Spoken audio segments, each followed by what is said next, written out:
నమస్తే, నేను మీ అశ్విని కుమార్. ఆయన్నెప్పుడూ ప్రతిపక్షాలు విమర్శిస్తూనే ఉంటాయి. అయినా కూడా తొందరగా నోరు జారడాయన, ప్రతి విమర్శలు చేయడు. అవకాశం వచ్చినప్పుడు ఎప్పుడో గట్టిగా ఒకటే కౌంటరు, అది కూడా మాటలతో కాకుండా చేతులతో చూపిస్తూ ఉంటాడు. అందుకే ఆయన్ని ప్రజలు మళ్ళీ మూడోసారి ఎన్నుకున్నారు. ఆయనే ప్రధానమంత్రి నరేంద్ర మోడీ. ప్రస్తుతం పోలాండ్, యుక్రెయిన్ పర్యటనలో ఉన్నాడు ప్రధానమంత్రి నరేంద్ర మోడీ. భారతదేశంలో మాత్రం ప్రతిపక్షాలు ఏదో రకంగా విమర్శించటమే వాళ్ళ జయం అన్నట్టుగానే రోజువారీగా వాళ్ళ పనులు వాళ్ళు చేస్తూనే ఉంటారు. ప్రధానమంత్రి మాత్రం ఆయన కార్యక్రమాల్లో ఆయన భారతదేశాన్ని ఎట్లా ముందుకు తీసుకెళ్లాలి అనే ఆలోచనలో ఆయన పరుగులు పెడుతూనే ఉంటారు. దాదాపు అన్ని సంవత్సరాలు, అన్ని గంటల రోజుకి పనిచేస్తున్న ప్రధానమంత్రి ఎవరూ లేరన్నది భారతదేశంలో గత ప్రధానమంత్రి లిస్ట్ ఇప్పటి వరకు తీసుకుంటే కనుక ఆ రికార్డులన్నీ చెప్తున్నాయి.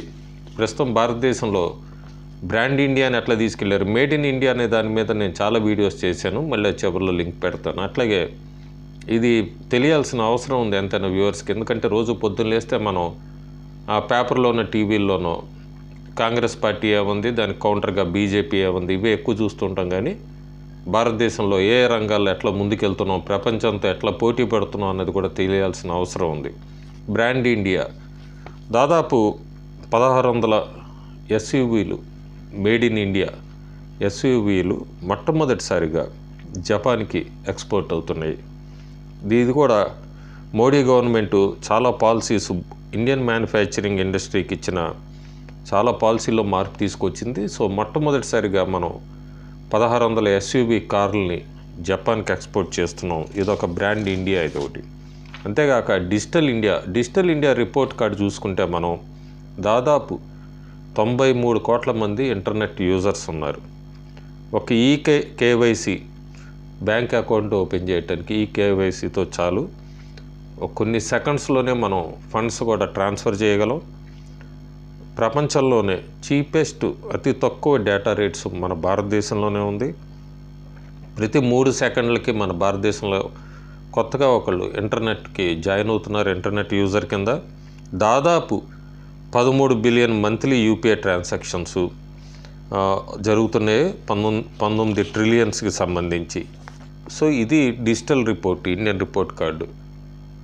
అట్లాగే ఫార్మా సెక్టర్ చూసుకుంటే చాలామందికి తెలియదు, కొంతమందికి తెలిసి ఉండొచ్చు. ఎక్కువ శాతం మందికి దాదాపు ప్రపంచంలో తయారవుతున్న వ్యాక్సిన్లు అన్నిట్లో కూడా 60% వ్యాక్సిన్స్ మన భారతదేశంలోనే తయారవుతూ ఉంటాయి. సో ఫార్మా సెక్టర్ చూసుకుంటే కనుక మనం అమెరికా అయితే దాదాపు $230 బిలియన్ సేవ్ చేసుకోగలిగింది. దీనికి కారణం ఏంటంటే జెనరిక్స్. ఆ జెనరిక్స్ అంతా కూడా ఇండియన్ ఫార్మా కంపెనీసే ప్రొవైడ్ చేయగలిగినాయి. అంతేకాకుండా ఇప్పుడు ఇండియన్ ఫార్మాని అంతా కూడా ఫార్మసీ ఆఫ్ ది వరల్డ్, ప్రపంచానికి ఫార్మసీ అని చెప్తున్నారు. ఎందుకంటే దానికి కారణం కూడా వాల్యూమ్లో చూసుకుంటే కనుక మనం ప్రపంచంలో గ్లోబల్గా 3వ స్థానంలో ఉన్నాము. దాదాపు ఇందాక నేను చెప్పినట్టే 61% వ్యాక్సిన్ ప్రొడక్షన్స్ అన్నీ జరుగుతున్నాయి. అంతేకాకుండా అమెరికా దేశాల బయట యుఎస్ FDA అప్రూవల్స్ అని ఉంటాయి, ఏదైనా డ్రగ్కి కావాలంటే ఎక్స్పోర్ట్కి యుఎస్కి వాటికి. అందులో భారతదేశం నుంచి ఎక్కువ డ్రగ్స్ ఇవన్నీ కూడా యుఎస్ FDA అప్రూవల్ సాధించిన దేశంగా భారతదేశం ఉంది.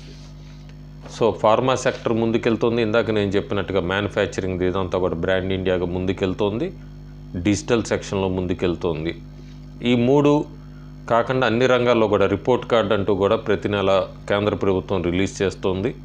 భారతదేశంలో ముందుకు తీసుకెళ్తున్నారు అన్ని రంగాల్లో, అలాగే ప్రపంచంతో పోటీ పడుతోంది.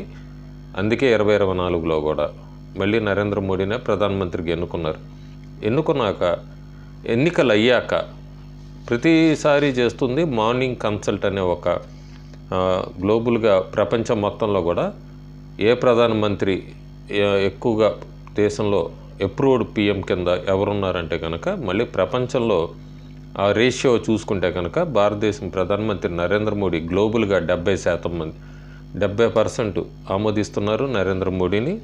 మళ్ళీ ఆయన మొట్టమొదటి స్థానంలోనే ఉన్నాడు. ఆయన మళ్ళీ గ్లోబల్ లీడర్లో. సో ప్రపంచవ్యాప్తంగా ఉన్న లీడర్స్ అందరిలో కూడా ఆగస్టు వరకు చూసుకుంటే నరేంద్ర మోడీయే టాప్ పొజిషన్లో ఉన్నారు. దీనికి కారణం ఏంటంటే ఈ గత 10 సంవత్సరాలుగా ఆయన చేస్తున్న కృషి, అట్లాగే ఇప్పుడు నేను చెప్పినట్టుగా ఇందాక మిగతా రంగం ఫార్మా రంగం కూడా ముందుకు వచ్చేసింది. మ్యానుఫ్యాక్చరింగ్ రంగం, ఆటోమొబైల్స్ ఇవి కూడా ముందుకు వస్తున్నాయి. సో ఆయన చేసుకుంటూనే వెళ్ళిపోతున్నాడు ఆయన. అందుకే భారతదేశంలో ఉన్న ప్రజలకి, ప్రతిపక్ష పార్టీలకి ఆయన చేసేది నచ్చకపోయినా కూడా ప్రపంచవ్యాప్తంగా మాత్రం ఆయన ఇప్పటికీ 70% అప్రూవల్ రేటింగ్తో మొదటి స్థానంలో ఉన్నాడు. సో దీన్ని బట్టి చెప్పచ్చు మనం, Narendra Modi is a global leader అని. Thank you.